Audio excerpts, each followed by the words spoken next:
DJ Dinesh Kumar Dhote को त्रि मोहगांव।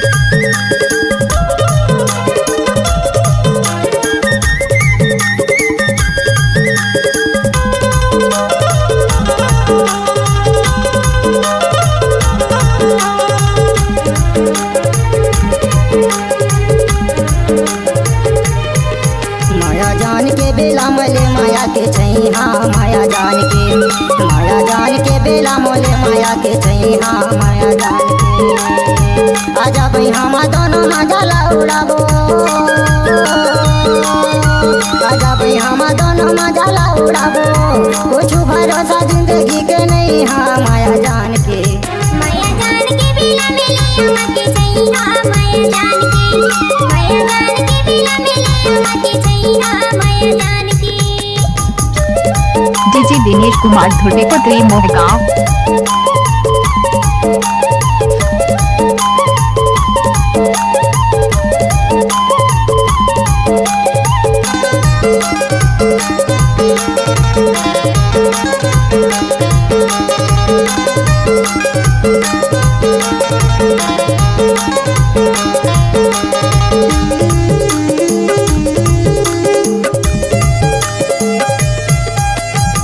कर ले रंगरेली गोरी माया के बाजार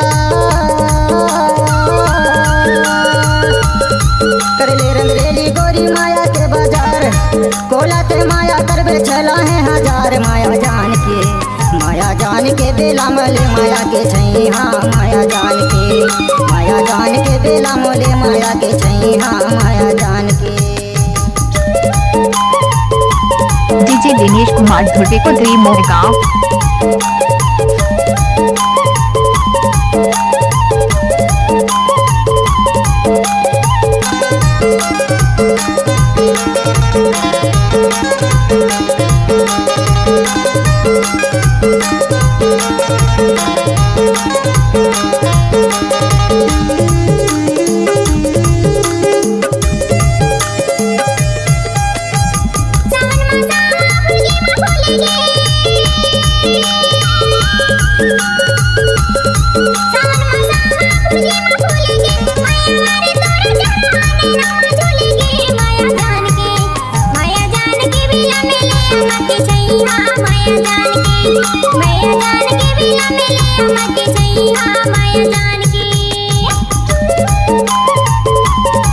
डीजे दिनेश कुमार धोटे को त्रि मोहगांव।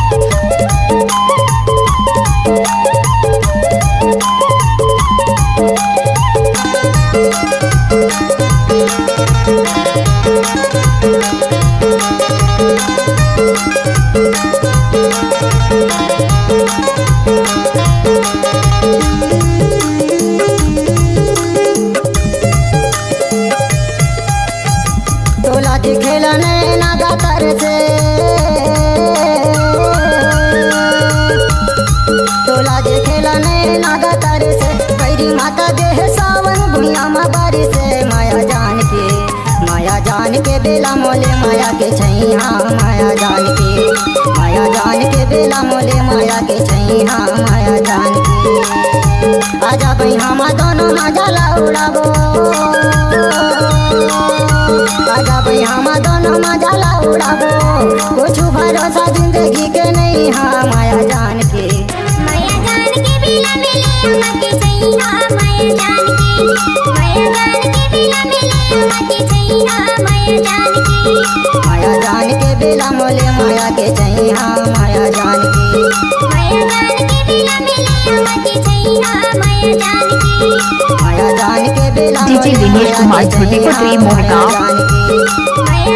दिनेश भाई का मोबाइल नंबर है 8103585719।